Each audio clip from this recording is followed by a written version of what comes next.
HUMMER H2 team. I've got the roof racks off. I'm going to go up there in a minute and show you guys some things. I want to talk about this piece real quick. I've talked about this in the past. You can see it's got two prongs in the front. Okay, it's got the tab in the back, and this side right here, this is where right here it has this piece. So you got two in the front, one in the side right here where my finger is, and you can see how that piece lines up. Then you got this push pin tab in the back. This could be a real pain to get off. This would be the driver's side. All right, I want to talk to you guys about these pieces now. It's a Torx, if I'm correct, it's a Torx 25-bit to get these off. I originally didn't take these off because I read they were glued down, and I really couldn't find any information off that. I'm going to go up there in a minute and show you guys some things. You can see this right here. We've got the whole trim piece right here. This piece, it actually broke off. I guess it can come off in two parts or whatever. So I've got to clean that up. This is a must, guys. In my past videos, you guys have seen, you know, how we've been patching it and cutting the trim. When I took this off, there was so much gunk and filth and buildup up here. It was absolutely disgusting. Now, I thought I got all of it in the past. I didn't. So if you're a new HUMMER H2 owner, maybe you've never done this before to your HUMMER H2, this is a 100% must. All right, we talked about that funny piece in the back. So how do you do this? Take your bulbs off the front, take those off. You're gonna run these off, take these off, you know, unloosen them on both sides. You can do it by yourself, but it's nice to have an extra hand. Slide those off. All right, we took out the bulbs. I took out the LEDs. Or if you have bulbs, make sure you get those taken out. Don't need those breaking. All right, when you take these big pieces off, let's go up, let's climb up. All right, going up. There are 10 T25 pieces. There's one in the back all the way hidden. That can be tough to get to. You can see 1, 2, runs all the way to the front. All right, now I want to show you guys. I'm almost done cleaning. I got a little bit left. It took me almost 4 hours to clean this. Okay, it's absolutely disgusting. That's only one side. I'm gonna hop over the ladder and I'll show you the other side. Let me come up a little bit. So this is where the leaking is. There is the hole. That's how big it is. All right. So this is metal, you know, metal here. They've got some like polyurethane filler they have here. So I'm going to give you guys a strategy in my next video, how I'm going to seal this correctly and finally. Okay, so I just want to show you guys how clean this is. You guys get an idea of how clean this is. There's this piece in the channel, okay? I'd recommend taking it out. Dirt builds up on the side. You know, it's supposed to run the water out. It's a bad design. Strip that out, and this is what you have beneath it. Mind you, this is all filled with dirt, grime, rust marks.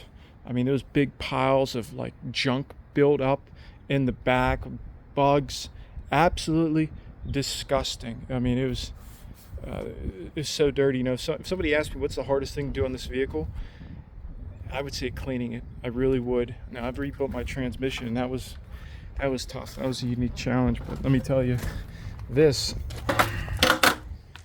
is something else. All right, one second, ladies and gentlemen. Let me move this ladder over. I want to show you guys what you're getting into. How dirty this is. Let me close this door real quick. All right, we're coming up. Now, actually, this side isn't as bad. Okay, you can see some buildup down there. You can see some buildup right there. This actually doesn't look as bad as the other side. It is pretty nasty in that channel. That all needs cleaned out. So you can see again, yeah, that needs, you know, water was sneaking in through the sides right here. If you guys have been sticking with me, you saw, let me come to the front a little bit. You saw that how I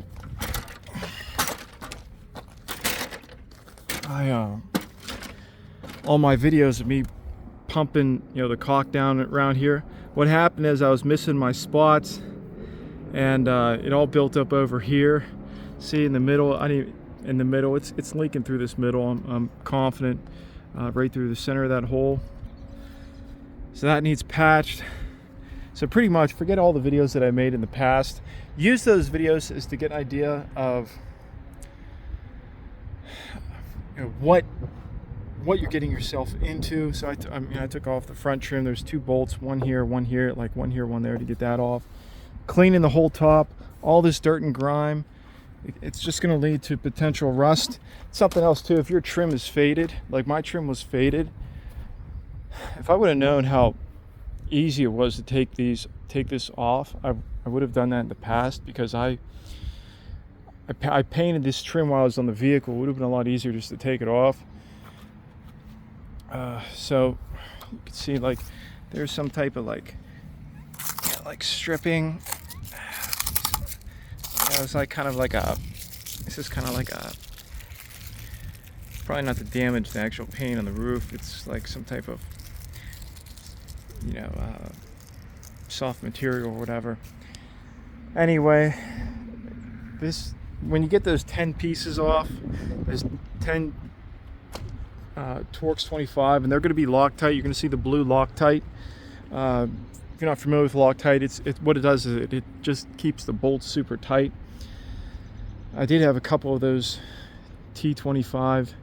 They kind of stripped on me a little bit, so make sure you get a good bit. You want to have a long bit when you're up there. I had a short bit and I was able to do it, but it was really jacked up. I shouldn't have done that. You can see here, right here, we've got this. Yeah, this is the old weather stripping on the roof. It's just too small, and the builds up underneath, so that it doesn't do its job correctly.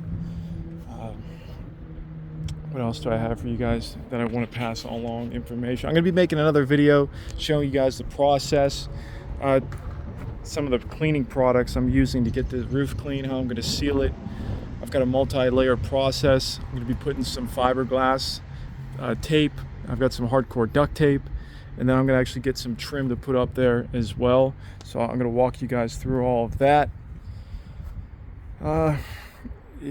What else do I have for you guys? Yeah, it took me literally 4, almost 5 hours to the one side. This side will probably be just probably an hour less. It doesn't look as bad. Regardless, just to get it cleaned, you know, you're looking at 10 hours, 8 hours. It's no joke. Sure, I did take a couple breaks here and there. I'm going to come up in another video with some of the cleaning supplies I recommend. So this video is just for you to get an idea of what you're getting yourself into. This is a project. You can see I actually took off the front cowlings too. I mean, I want to get everything clean. I want to get it all clean. I want this to be the final battle with this water leak. This has been on and off for 2 years, actually, with the vehicle, 20 years. Nobody's ever done it before. I've never seen anybody really tackle it like this on YouTube. There's some photos literally from 20 years ago. We're talking pre-YouTube, guys. So, you know, we're in uncharted territory here. But if you're starting this, good luck. I'll let you guys know how it comes out in my next video.